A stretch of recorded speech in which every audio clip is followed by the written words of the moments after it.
ঠিক এমন এভাবে তুই থেকে যা স্বভাবে।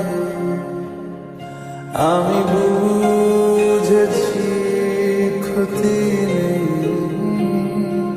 আর তুই ছাড়া গতি নেই।